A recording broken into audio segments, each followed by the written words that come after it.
In today's video, we're going to be going over the biggest weakness of every UFC champion right now. And let's start with Khamzat Chimaev. Before a UFC 319, I would have said that Khamzat Chimaev's biggest weakness is his cardio. I think a lot of people would have said that. Let's look at all of his past fights. His fight before Dricus with Kamaru Usman, it looked like he gassed out. His fight with Gilbert Burns, it looked like he gassed out. And all the other fights were kind of too quick to even determine whether or not he would have gassed out. But we got the answer when he fought Dricus du Plessis, and he proved the biggest narrative about him wrong. His gas tank looked really good. I can't confidently say that his cardio is just automatically, top tier, because the one thing people haven't really addressed about this is the fact that his cardio wasn't even really tested. He was in a dominant position for pretty much 5 minutes of 5 rounds. Dricus didn't offer any sort of pushback for the most part until the end of the round. So there was really nothing that Khamzat Chimaev had to exert himself with past just getting the takedowns and securing a dominant position. But regardless, I still think he did prove that his cardio is up to par and it's not horrible like a lot of people were saying. That being said, I think the biggest weakness of Khamzat Chimaev, especially after watching that fight against Dricus, is his boxing, or really just his defensive striking in general. The moment that Dricus got on the feet, he was dominating, really. I mean, as soon as he got on the feet, Dricus was having success. He rocked Chimaev. He punched him and had Chimaev stumbling backwards pretty much as soon as they got on the feet. Every moment it was on the feet, I mean, it looked like Dricus was winning. And I think that's because, Khamzat Chimaev does not really have to be really defensive at all in any of his fights or during training. A big conversation about Khamzat Chimaev is that he doesn't even lose in training, and he doesn't have people that put him in a position where he needs to defend himself. And because of that, there's kind of a weakness in the striking. Is there a guy in middleweight who can defend the takedowns and keep it on the feet? Because I think that's the way you beat Khamzat. I just don't think there's anybody at middleweight to do that. If he went up to fight Ankalaev, that's where things would get interesting, because if Ankalaev could defend those takedowns, I think Khamzat Chimaev would be in trouble. For Tom Aspinall, I would say the biggest weakness, striking defense as well. Specifically, the fact that he keeps his chin very high. That's really one of the only weaknesses we've seen from Tom Aspinall, is he's gotten tagged before, and he does keep his chin high up when he gets in exchanges. We saw Curtis Blades tag him. We saw Sergey Pavlovich tag him. And if he fought a guy like Francis Ngannou, I wouldn't be super confident in Tom Aspinall winning a striking battle with somebody as powerful as Ngannou, who, if he can even tag you with the slightest punch, he'll probably put you asleep. I think that's the biggest weakness of Tom Aspinall. A lot of people will say the cardio. In the Tom Aspinall-John Jones fight, when people thought that was happening, they were saying, well, if John Jones can drag him into deep waters and use his cardio against him and make Tom Aspinall gas out. The thing about that is we've never really seen Tom Aspinall ever have to show his cardio, so we don't even know what his cardio is like. He could have insane cardio or he could have horrible cardio. We just have not seen that yet in the UFC. But for Ilia Topuria, this one is probably going to be my most controversial take. I don't think he has any weaknesses at 155. And if you disagree with me, please let me know what his weakness is in the comments below, because in the grappling, I don't think there's anybody at 155, including Arman, who will be able to dominate him and control him for a meaningful period of time. I think Arman could get a takedown, but I don't think he's going to dominate him on the ground, especially when Arman is taking a guy like Charles Oliveira down and almost getting submitted twice. We've seen what Ilia Topuria has done. He has insane control on the top. He passed Charles Oliveira's guard early in the first round, got him into a crucifix position, okay? That's Charles Oliveira. That's early in the first round. That's insanely impressive. In the striking, it's pretty obvious that really nobody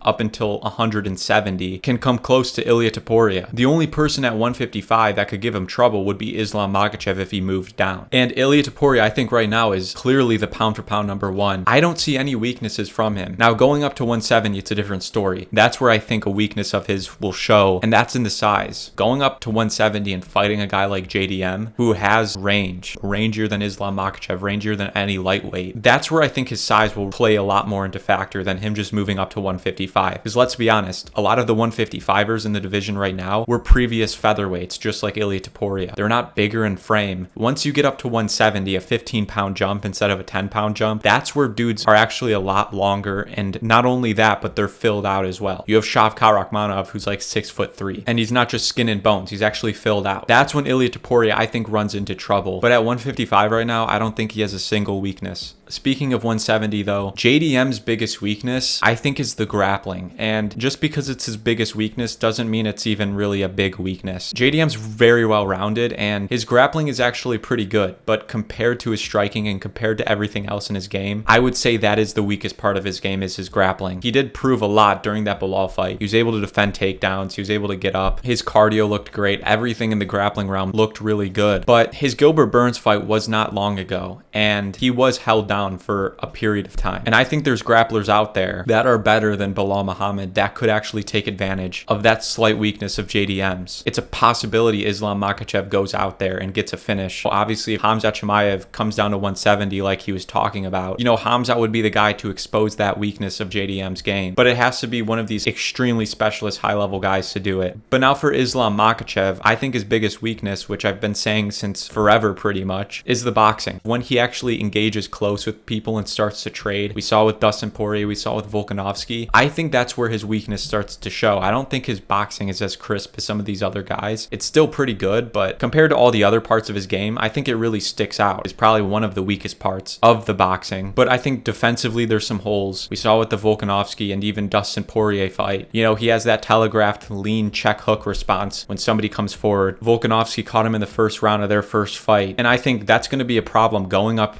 and fighting JDM in November for him. JDM has, I think, considerably better boxing. And not only that, but JDM is bigger than Islam Makhachev. I think he's going to have the range advantage, and I think he's more tentative against somebody who has more range. We saw with the Moicano fight, he pretty much went for a takedown right away. Not that Moicano would have pieced him up on the feet, but I think JDM having that size is going to be a problem for Islam Makhachev, as well as just the boxing skill he has. The next pay-per-view is Ankalaev versus Pereira, and Ankalaev's biggest weakness, I was going back and forth on. I was either going to say the low kick or jiu-jitsu, but for the low kick, we saw in the Alex Pereira fight, he was still getting hit a lot by that low kick, but it did not seem to affect him as much as the Jan Blachowicz fight. Maybe he just didn't get hit with as many leg kicks. I know Blachowicz was kicking kind of shin to shin. Maybe that was a cause of it. And that's why I'm going to go with his biggest weakness as his jiu-jitsu, because though we have not seen a lot of it, from what we have seen, it's not the greatest. He got submitted by Paul Craig. That's kind of what everybody looks at when talking about Ankalaev on the ground. But also offensively, when he took down Jan Blachowicz, he had really nothing to offer with,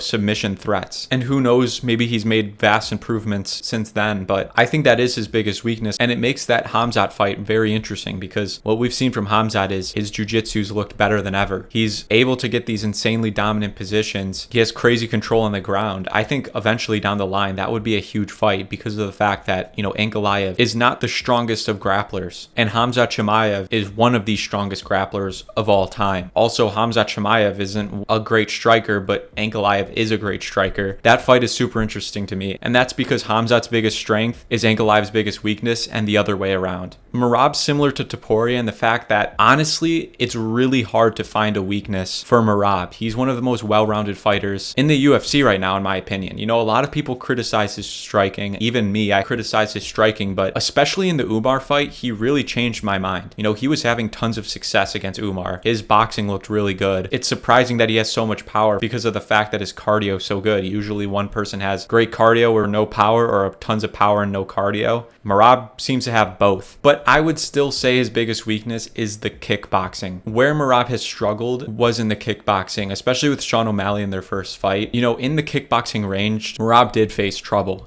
Towards the end of that fight, he got hit with a teep to the body, and it seemed to have really winded him. Also, Merab's short, especially for a bantamweight. He does not have a lot of range. He doesn't rely on kicks a lot. And I think a really high-level kickboxer like Volkanovski, even though he's in another weight division, would be a super big problem for Merab, because Volkanovski, I think his biggest strength, is the kickboxing. But speaking of Volkanovski, I think Volkanovski's biggest weakness is his age. Genuinely, I think at this point in time, going into all of his matchups, the biggest thing I'm worried about in his matchups aren't, his mobs are going to take him down and hold him down. Is Gene Silva going to, outstrike him and catch him and knock him out? It's more of, is Volk the same Volk as we've seen in the past? Is he fully out of his prime? Is he declining fast? That's what I feel like is the main talking point going into Volkanovski matchups. If this was a prime Volk, after that first fight with Islam Makhachev, Makhachev, nobody would think that Mavzar would beat Volkanovski. But finally, we have Alexandre Pantoja, and I think the weakest part of his game is the boxing. I do, and that's why the Joshua Van fight is very interesting. You know, Joshua Van arguably has some of the best boxing in the flyweight division, and Pantoja is another one of these guys, pretty much all the champions on this list, who are pretty well-rounded. But I think his boxing is the weakest part because, you know, from what we've seen, it's not very technical, to be honest. He mostly relies on bum rushing people,